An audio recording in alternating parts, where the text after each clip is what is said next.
Hello, everyone, and welcome to the 36th episode of Kouryer Podcast. Today, I'm joined with Jose Vega. He's a senior concept artist at the Wizards of the Coast studio from Texas, United States. Now, with that out of the way, could you please give us a little introduction on how you got into visual arts and design? Well, first of all, thank you for having me.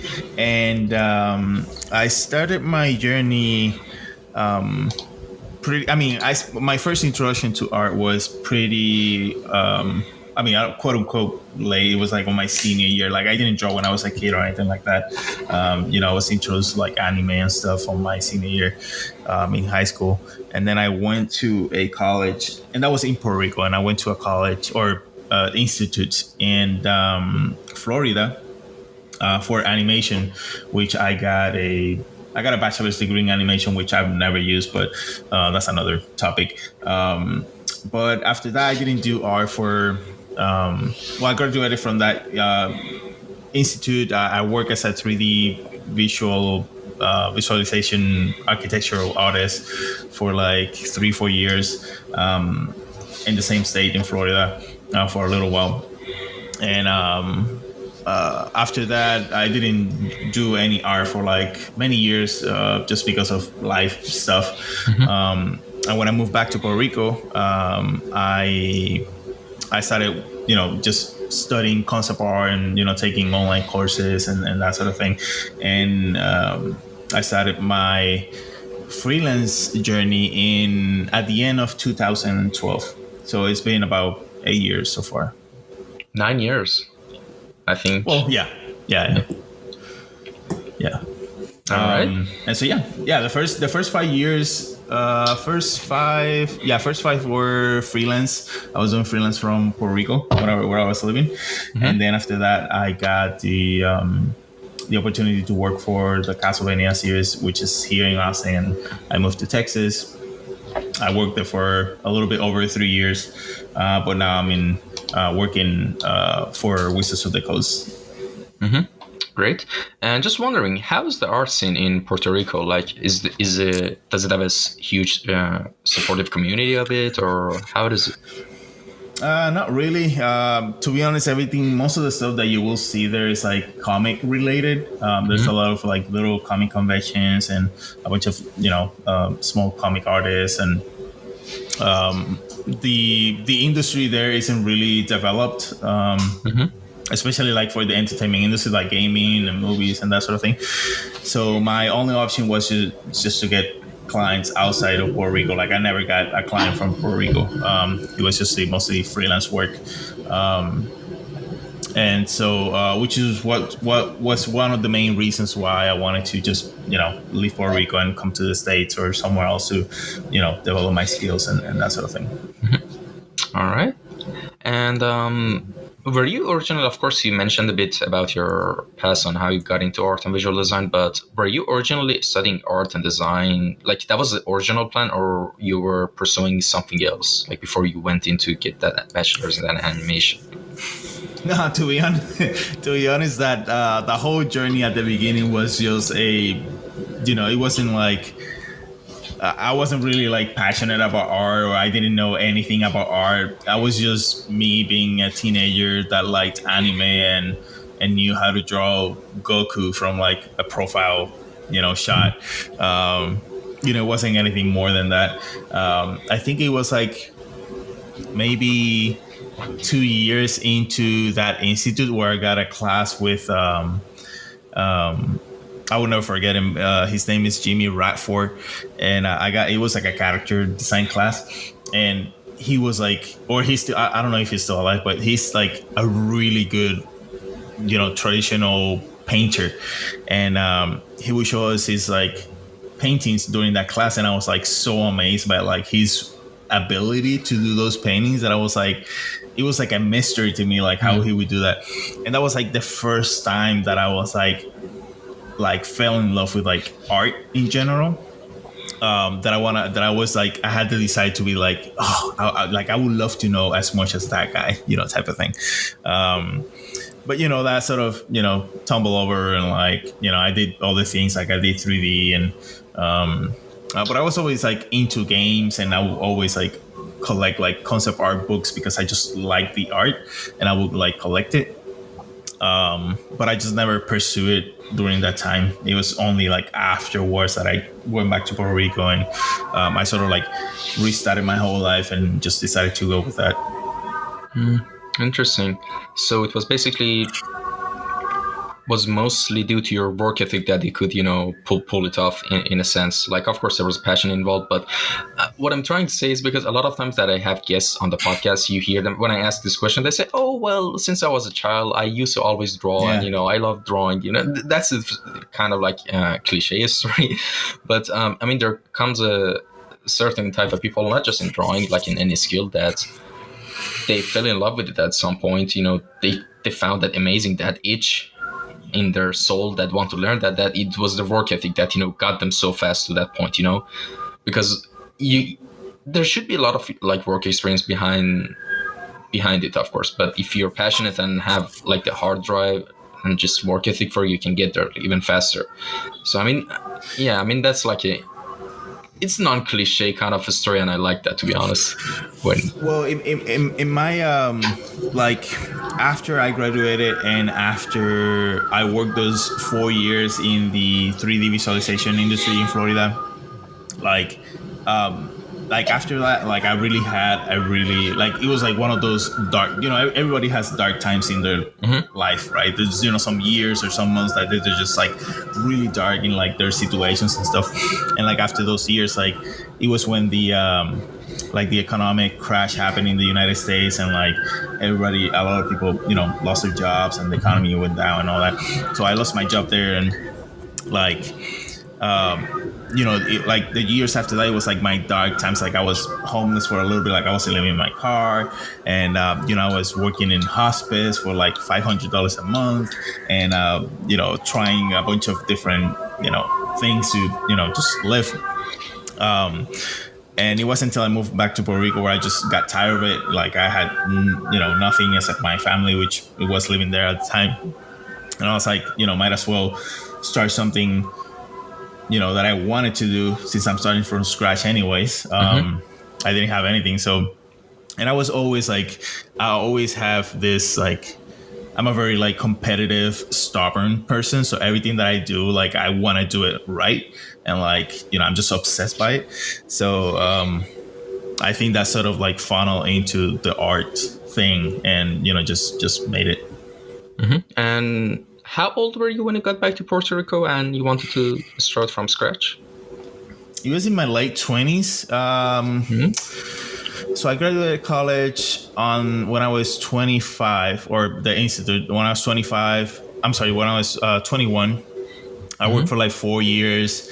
So when I was 25, 26, that's when the crash sort of happened. And I spent maybe 2 years in the States after that. So when I was maybe around 27, 28, probably when I was 28, I moved back, and it wasn't even planned. Like my grandma from my mother's side died because he was really old, and I got a call just to go to Puerto Rico for like a weekend, just to go to the funeral and be with my mom and stuff. And I just brought a backpack because I didn't plan on staying.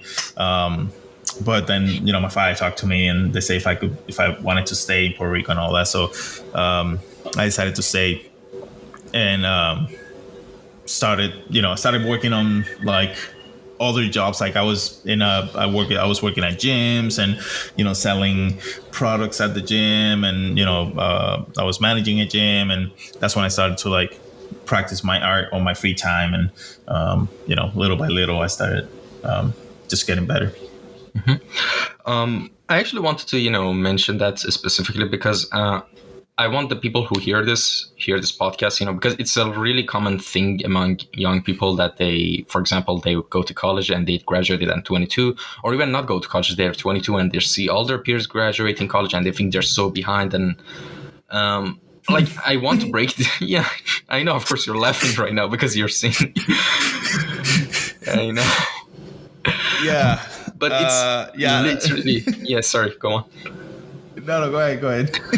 Yeah, I mean, it's a really weird thing as a grown up that you're hearing it with some as someone who has a lot of life experience, but it's never too late to start anything, and especially start something you like. I had actually specifically a couple of other guests who started in their 30s and started in graphic design or even visual arts. And like honestly, it's never too late. And sometimes people have this pressure that, oh my god, I've wasted this so much time and I haven't started it, and they're kind of they're frozen in this rut that they can't even start. There's this, just like, it's stupid how easy it is these days to learn anything, especially with the internet. Yes, I mean, especially now, it's like we have so much access to knowledge, especially on this industry. It's like it's crazy, but it's like it's also like, I believe it's also like a society thing. Society wants you to have a house before you're 30, be married and have kids before 30, have a steady job before 30. But it's like 30 is not even like halfway of your life journey. It's like you're not even halfway. And like even if you start at 30 and you die at 31, like I'd rather spend whatever I have left in my life doing and trying what I want to do and love to do than just trying to, quote unquote, like survive or make it, and people may have like really good jobs and more stability than and it's harder for them to like take big risks and chances because they may have family or something like that. But I think in every situation, there is something that you can still do to to follow that passion or dream. It's just you really just gotta try to do it and sacrifice whatever you can sacrifice to make it happen. Interesting, yeah. And what is your main branch of design that you're focusing on right now? And tell us about your experience from the start of it until now. What do you mean main design? Not just maybe that's a bad wording of it. Basically in visual arts, what is your main craft in visual arts? So my main thing, and it has maybe sort of worked a little bit throughout the years, depending on who I'm working with. Like at the beginning, when I first started, it was mostly like just illustration work of environments. Like it was just illustrating. Like I will get a brief of an environment and, I will do an illustration for it. And that was like probably my first, 5 years of experience when I first started out. And that's probably one of the first things that you'll probably get as a freelancer. Especially because you're freelancing. But I got some little jobs like actual concept art, like designing, backgrounds and stuff like that. So I went through a little bit more of the designing phase of the background before I do any final illustrations. But now I'm doing mostly just plain concept art, which is just designing and creating concept art plates for environments and locations and worlds and stuff like that. So it's not as tight as the previous job that I was doing in Castlevania, where I had to do like really tight final backgrounds for animation. Right now it's mostly concepts, a lot of volume of images in a short amount of time, and just concepting and designing places and worlds. Mm-hmm. All right. And how does your design process usually go anytime you want to start working on a project? For example, let's say an illustration or a commission you got for an environment art for, I don't know, a video game, and they give you a brief. And what is your step-by-step process on, from start to finish on how you deal with this situation? Well, after I talk to whoever I'm working with, I try to get as much info as I can from them. If there's like any reference or any previous work that has been done for that, or just anything in general. And then I spend, it could be an hour, a few hours, just browsing, looking for references and inspiration and that sort of thing. I like to keep my reference pretty organized, so I use PureRef for that, and I just organize all my images in there, everything that I consider that I might use or not use, or any info that I get from the client. And from that, I sort of most of the time I sketch in 3D, so I start blocking things out in Mhm. 3D first, and I use Blender for that. But a lot of times, it depends on the project, and I try, like, before I do anything after the reference, I try to like figure out which tools that I have are gonna be the most appropriate and more effective to create that job. And sometimes it's like starting in 3D, but sometimes it's plainly just do like a quick, photo batch concept, because it's a little bit faster, it's more crude, and I can turn that in a little bit faster just to get more information from the client. And then I can start the final process in 3D and all that. But sometimes I just start in 3D because I'm pretty sure what they're looking for and what I'm going for. So I start establishing stuff in 3D, and then depending on the time I have, I texture light it, do like a full 3D scene, and then I take it to Photoshop and paint it up as a final. All right, and actually, the next session, there's a couple of things I want to talk about your, especially some of your certain works. Of course, you already mentioned one of them.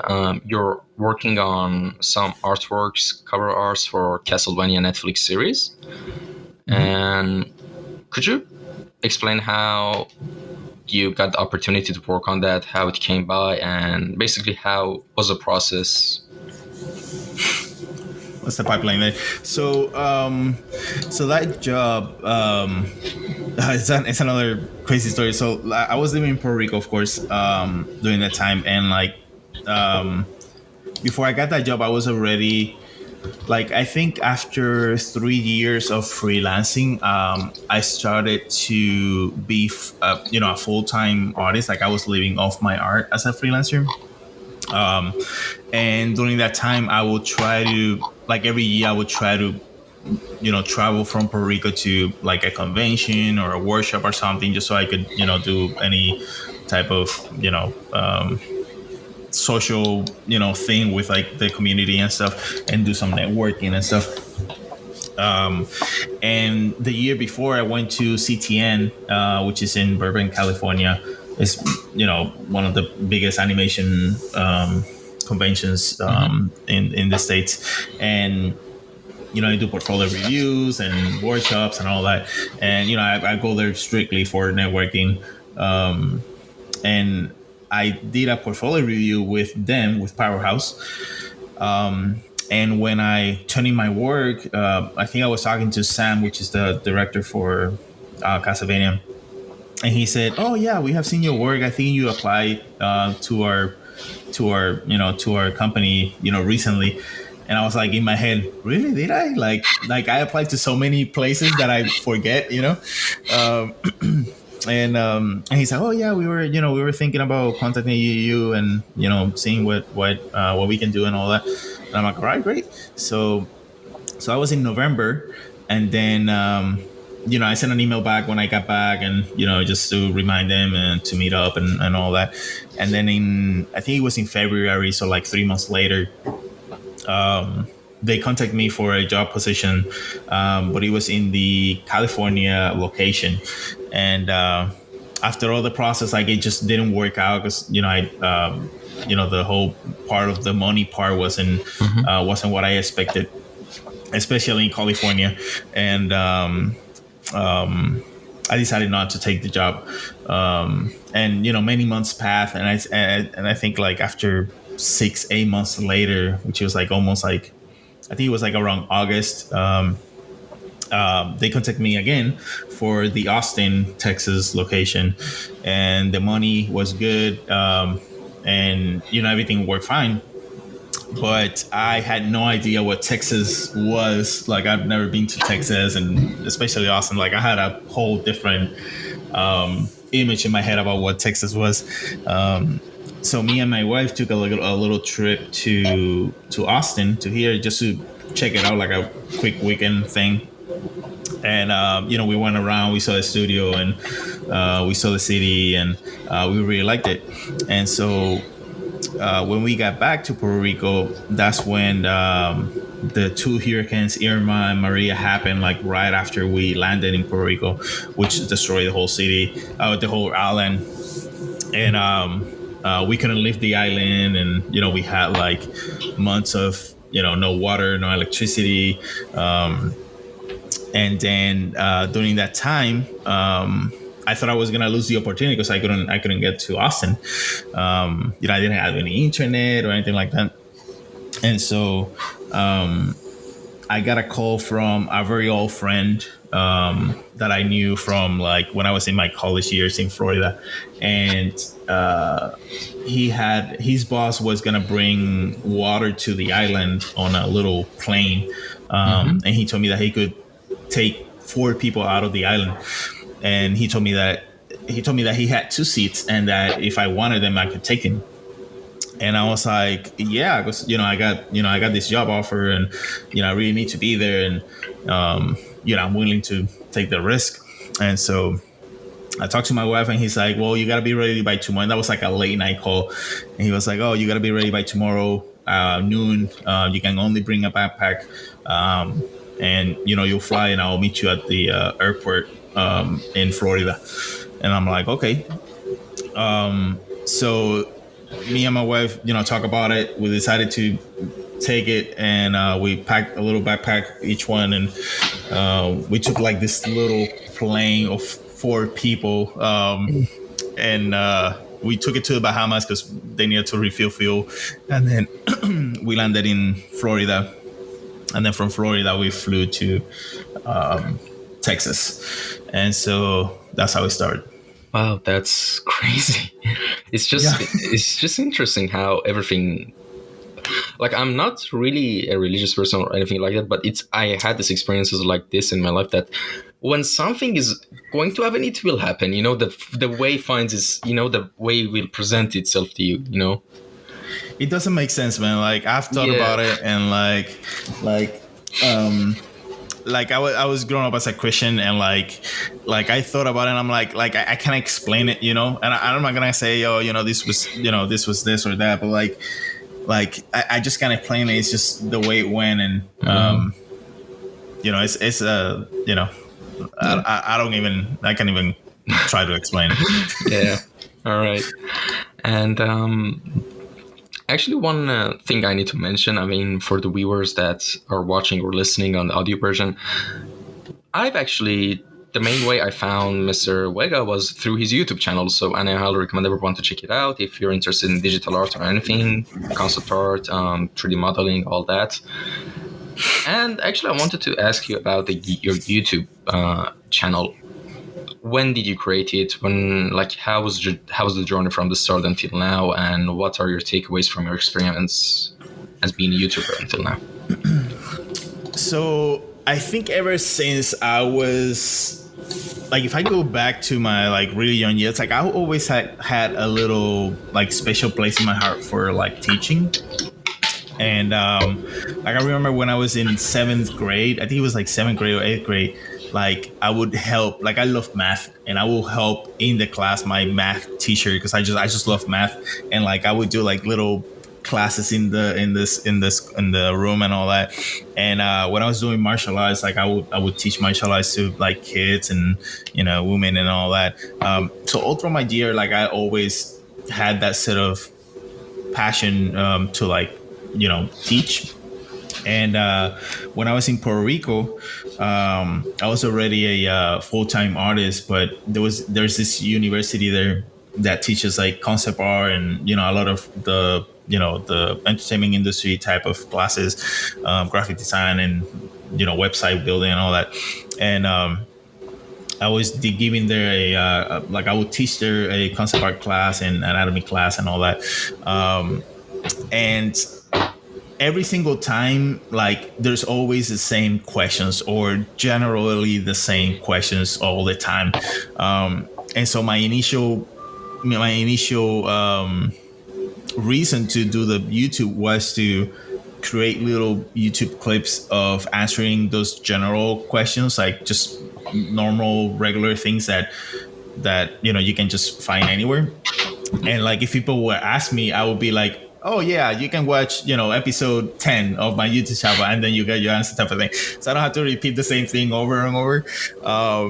So that's how actually sort of like that was like the initial reason for it. But later it was just me sharing knowledge. Like my first when I first decided to pursue this whole art thing when I moved back to Puerto Rico, the first like instructions that I got was from my YouTube channel, from Feng Shui Design Cinema YouTube.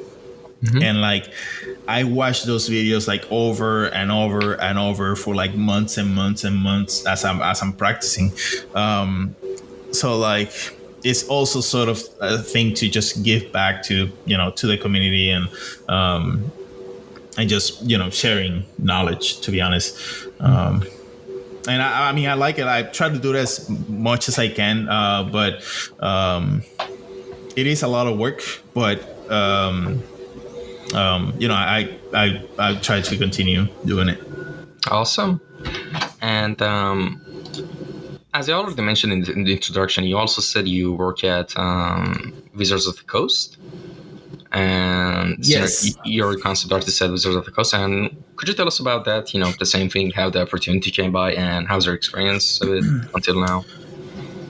Yeah, so Wizards of the Coast, like I specifically work for Magic the Gathering, and I've been a fan of Magic the Gathering art for like years and years. Like a lot of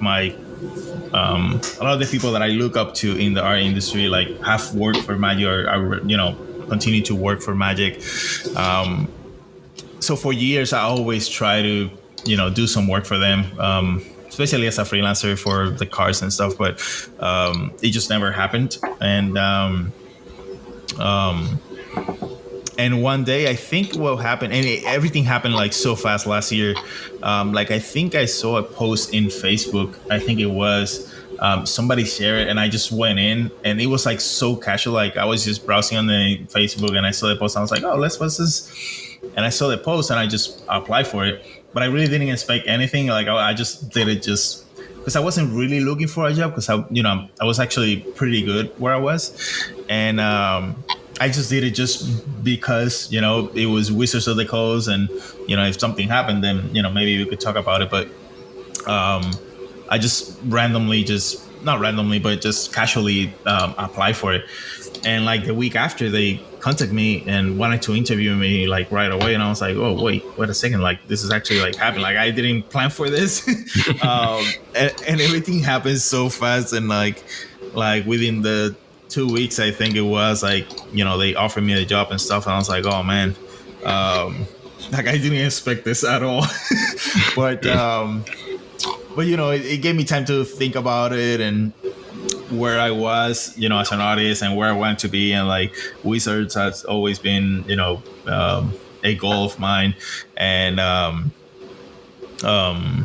decided to take it, and I started, at the beginning of this year. So it's been, 2 months, actually 2 months today. And it's been great, man. Like I'm really, really loving it. I'm really glad I made the move, and it's super exciting to see what's going to happen next. So awesome. And just one thing you mentioned, also I checked your resume. I do an extensive background check on everyone who comes in the show. Oh no, not like that. I mean, of course, it works. I mean, and you said you worked on some keyframes and concept art for the in Riot Games in 2014 for, I think, yes. The hero Amumu. And how was that was the whole experience of that in the Riot Games, working with them? That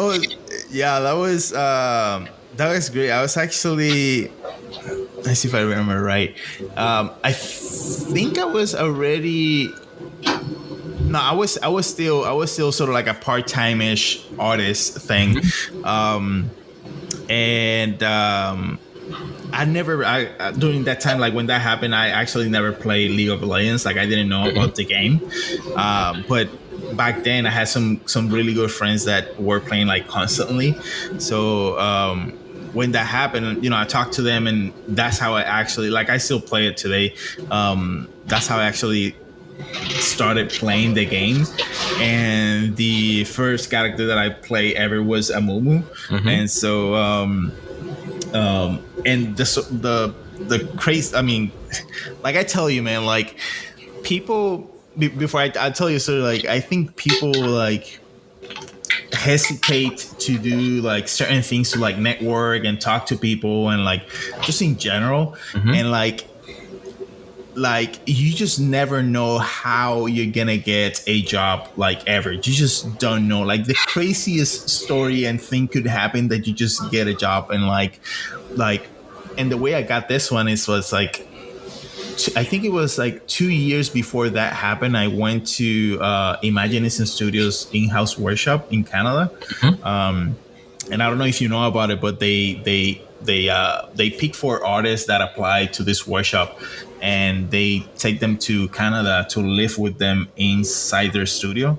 And there's just 4 random artists that live with them for a whole month, and like every day from Monday to Friday, like throughout the whole day, you just take workshops with them and you do work, and you live with them and you go to the movies with them for like a whole month. And I did that. I think it was like 2 years prior to that opportunity. And because of that, they have like a Facebook, like a private Facebook group for everybody that goes to that workshop. And I think 2 terms after my term inside that house, there was this girl that was one of the artists taking the workshop. And because of the Facebook group, we sort of connected, and we always share artwork in the Facebook group and we talk and all that. But 2 years later, she's from she lives in Africa, and one company that got hired by Riot that is in Africa, she works for that company. And they were looking for a background artist, and because she knew me from the Imagination Studios Facebook group, she recommended me. And Wow. they said that like it's crazy, man. Like I tell you, because we connected 2 years before in that Facebook group, then she recommended me, and they liked my work, and I worked for them for like, I think it was like a month and a half, I think. And that was like, I think it was like the first big project that I worked on. Because before it was mostly like just illustrations for like card games and stuff, and it wasn't as big as that, but it was like a full-time thing. Like I would work 8 hours a day with them, and clock in and out, and I would just do like concept art and illustrations and stuff. Awesome. And one last thing before we move on to the next question, you also mentioned that you were also a martial art teacher. And what martial arts do you practice? Oh, so I was always into martial arts, but I never I never got into it only after when I was at the institute in Florida. And actually all right, so let me link you this story. All right. So the guy that called me during the hurricane time, that offered me the 2 seats at the airplane was my sensei back in Florida. Wow. When I was studying. So he's originally from Cuba. And he comes from like a very military background. So they do Japanese jiu-jitsu. We did aikido. We did a little bit of kenjutsu, like Japanese sword, and general like self-defense type of classes. And during that time, I did I actually fought an amateur kickboxing fight. So I did a little bit of a kickboxing. And then when I was back in Puerto Rico, I did a lot of boxing and kickboxing and Brazilian jiu-jitsu, like mostly like MMA stuff type of thing. But my sensei back at the institute was the one that called me like many years later to check and do all that. Awesome. And I actually do practice jiu-jitsu and Muay Thai as well. That's why I was interested to ask. Oh, sweet. Yeah. Nice. All right. Awesome. And all right, next question. Who are your favorite artists and designers that have inspired you the most? Um, I think there's so many, and it has like, it depends on, like, it also depends on where I've been in my journey. Um, like I think at the beginning, like before I even started, like I was super motivated by Blizzard, just Blizzard in general, just because I was a huge fan of their games, and like I just freaking love all their games, and just the community of Blizzard, and everything I knew about Blizzard. I just liked it, and I was just like obsessed by trying to work at Blizzard for many years. And then when I first started, this journey, I think Feng Shu was like the very first artist that like I would see his work, and because he was like, his knowledge was passing on to me through his YouTube channel and all that. Like he was like one of the very first big inspirations when I first started. But throughout my journey, like I started, as I'm developing as an artist, like I think those things not change, but you look onto what you're into as you're growing.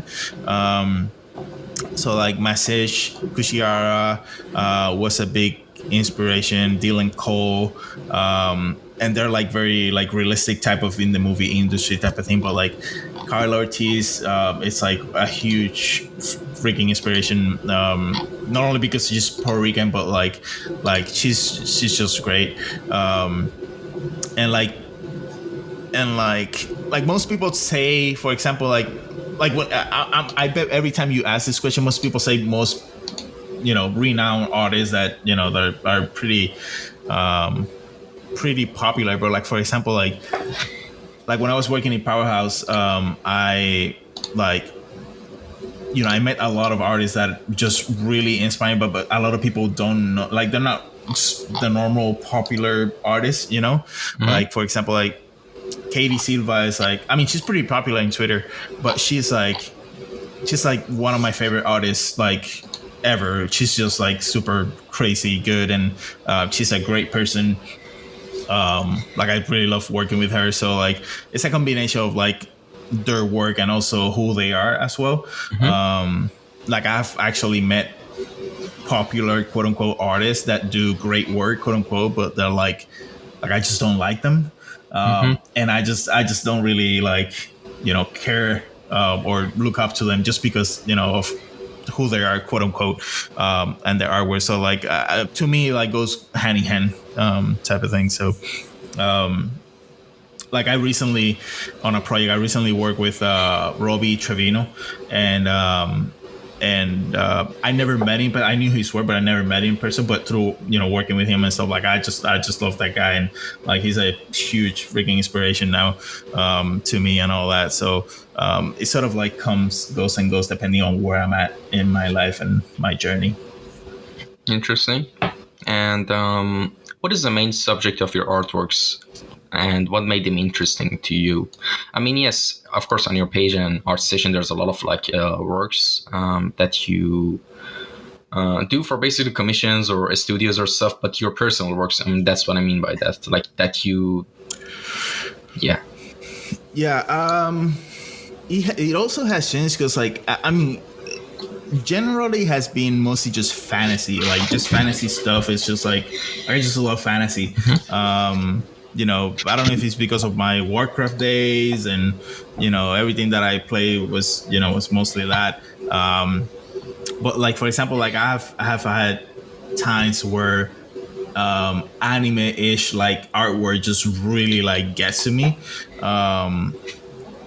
And like for example, like I started playing Genshin Impact like when it first came out, and it has this sort of like anime-ish look type of game, and I've been trying to get a little bit more familiarized with that sort of style of artwork, and I want to be able to have the skills to produce that type of artwork.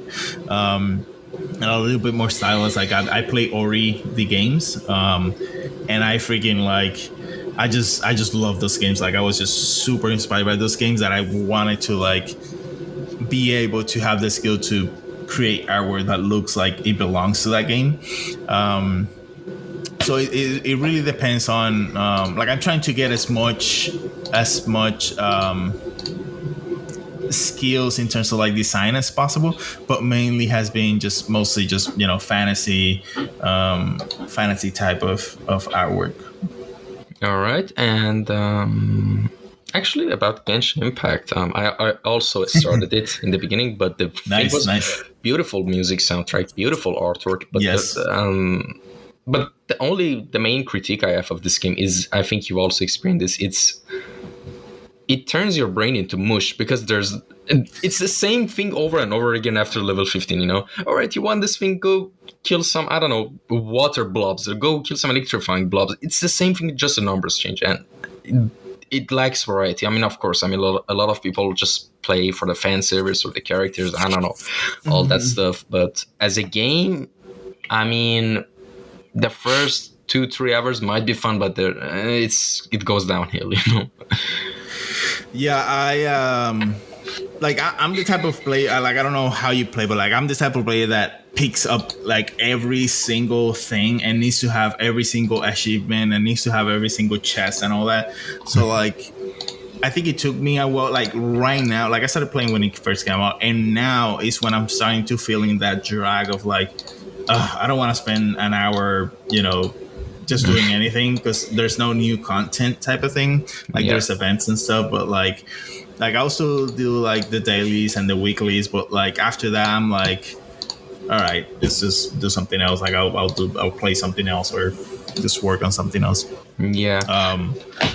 Yeah. Yeah, and actually, just one thing.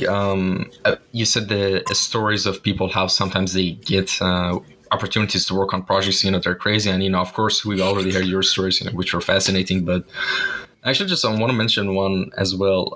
On episode 27 of the podcast, I had Caleb Arredondo, and he said he sent his resume as a meme to Riot Games, and he even got to Okay.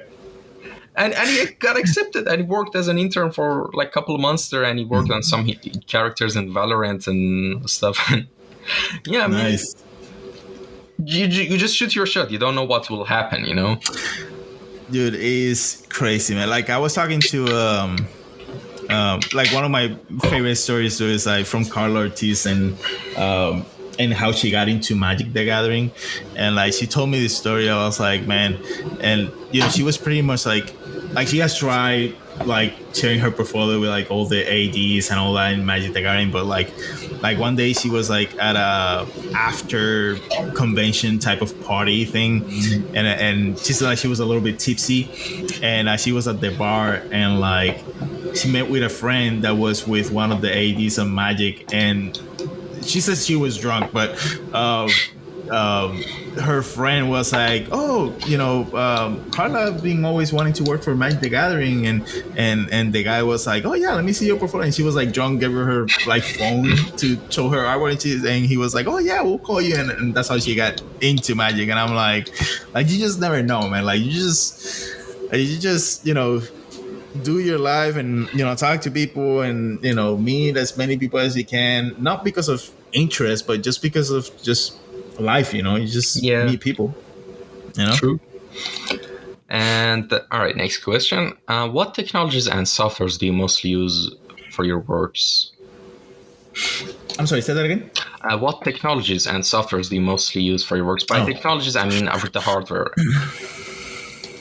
So I recently moved a few months back to another city, and I bought a 24 Cintiq Pro.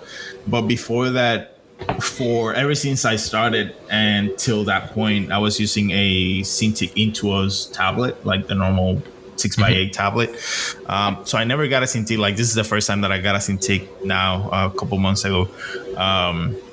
So I'm using that. I have an iPad Pro, but I barely use it for like any professional work, just because I'm not used to it, and I don't know. It's more convenient for me to be in the computer.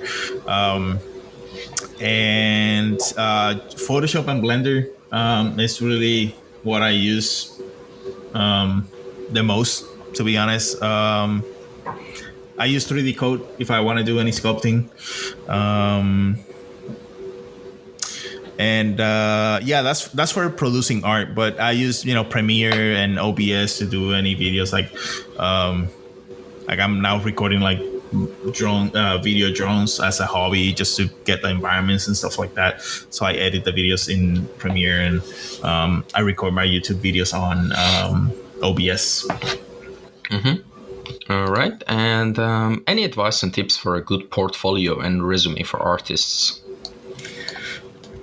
To me, resume is your experience. So whatever you can have as your experience, that's your resume. Portfolio wise, probably the best thing that I could tell you is to make it as specific as possible. I know some people will tell you, have as much as you can, as general as you can when you're starting out. And there's really not a right or wrong answer. To me, is who you are and what you want to be. Like me thinking back, like I wouldn't have been happy to have a general portfolio that shows a lot of skills. And then get a job doing all those things, because I really wanted to be an environment artist. So I wanted to focus my portfolio as an environment artist, and I will make company specific portfolios whenever I will apply to them or meet with them or anything. So like 1 year I went to BlizzCon just so I could talk to the Blizzard people to show them my portfolio that I made specifically for Blizzard. So like I would do that sort of thing, because I think it just works a little bit better to be more specific than more of a general type of thing. All right. And what are you working on right now that you can tell us about? What kind of project is it? I mean, of course, if there's NDA involved, we can quickly skip this question. But I mean, if that's not the case, let's see. I gotta think about this one because I don't want to screw it up. No, but I mean, mainly, for Wizards of the Coast, I'm just working with them. I pretty much do the concepts for like the worlds that are gonna be in Magic the Gathering. So anything that comes for Magic the Gathering, starting in the next few years, I guess, or next month, I'll be doing concepts for. I am working in a game, like not my game, but for a company in a game that I think is gonna come out this year. I think, so that's gonna be super exciting. I am actually working on.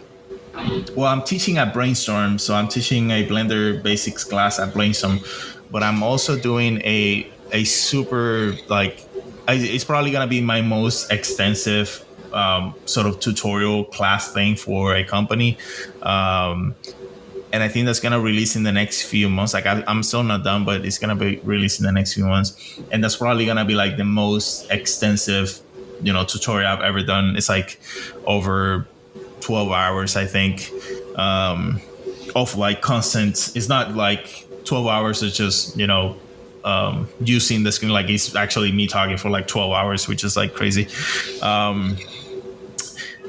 And I think that's it. All right. And what's the name of the game you mentioned you're working on? I mean, of course, if it's okay to share. I can't tell you that. All right. Awesome. Yeah. I can't even say who it is for or anything like that. It's a game. Like I don't do like I haven't done a lot of like actual like video games art, and this is like one of the ones that I've done like a lot of work. So yeah. All right, awesome. And what area beside the area you're working on right now, of course, which is art and the design, would you be interested to explore and learn in the future? Let me rephrase this question. Actually, it's one of the fun questions I always ask. Imagine you, for example, you got a text right now, and it says that you have $1 million and you just deposit in your bank account, right? Which means you're going to worry a lot less about mortgages, bills, I don't know, anything, So which that means you're going to have a lot of free time, all right? In that free time, that's the question. What would you do? It could be learning a craft. It Also, could be anything else. um,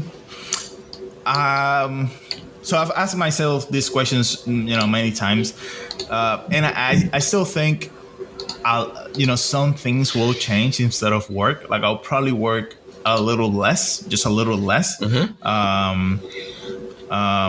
But I really like, I tell people this and like, I don't know if they get it, but I really love to work. Like even if I was a millionaire, that I didn't have to worry about money ever again. Like I can't retire. Like I can just retire and not do anything, quote unquote. However, I will, like I started doing a lot of, not a lot, but as much as I can, especially now because it's winter, like drone videos, and just doing like little clips of environment videos using my drone. So that's one thing that I'm actually starting doing now. And also one thing that I've been wanting to do for so many years that now is just when I finally started, is actually, I can show you. It's actually playing the flute. Oh. So I started taking classes, and I actually just got this one, which I freaking love.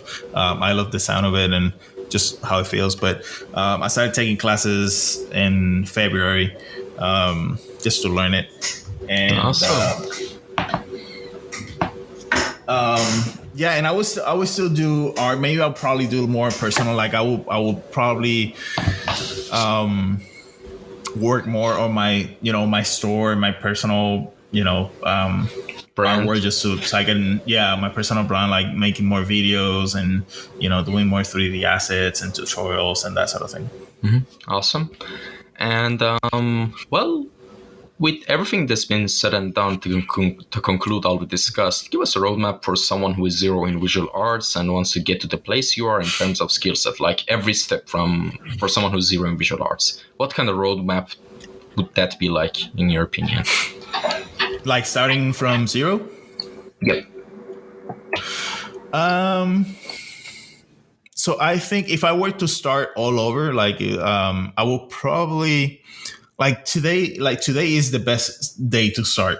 It's not like we have more information today that we had yesterday. Tomorrow is going to be the same, and tomorrow the day after that is going to be more than the day before and all that. But the first thing will be to figure out your why you want to do it. To me, it's like that's the most important part of it, because that's what's going to keep going. And figuring out your why, and then figuring out as much as you can at the beginning. It's going to be hard at the beginning, but like as you go, always keep that in mind, like where exactly you want to end up. And that's good. That point is going to, it's going to evolve as you move forward, but you need to have a pinpoint target reference to shoot your efforts and your time and all that. The bigger that area is, the harder it is to like get in there, because you just don't know where to hit. So to me, have a laser point, focus on that. It's ideal. And the reason for that, it's like, if you can visualize that point, and I don't want to sound too cliche or anything, but to me, this is how I visualize. If you don't visualize that point, you find people that are in that point in that area, and then you can actually see their track and their history, and you can actually map and reference that history for you to follow that line. And so that's how I would definitely start. And just be open. You don't need a degree for this. And I think I was talking to somebody about this last week. I told them this is probably, just to put a number, this is probably 80% effort and practice and 20% theory.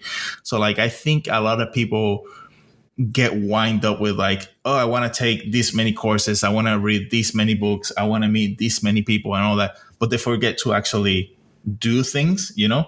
And I think it's like an 80-20 ratio thing where, you know, yeah, you may take like for example, when I first started, like I would watch a 20-minute video with Fenzu on the Science Cinema, but then I would spend 4 hours practicing what I learned on those 20-minute videos. Mm-hmm. Like I wouldn't spend 3 hours watching videos and then 10 minutes drawing. Like I would actually, do things to get that practice on. All right. Sounds good. And thank you so much for coming by. Where can people contact you if they had a question or anything? Any of my social medias, I think on all of them I'm as Art of Jose Vega or Art Station Art of Jose Vega. You can message me there. Well, I'll put I'll put the Instagram, of course, handle in the caption, and from that there's a Linktree link so we can check out the other stuff. Right, correct. All right, and that's about it. Thank you so much for coming by, and thank you to everyone who's tuned in and is listening or watching. I hope everyone has a good day. See you guys later. Bye. Awesome. Thank you, guys.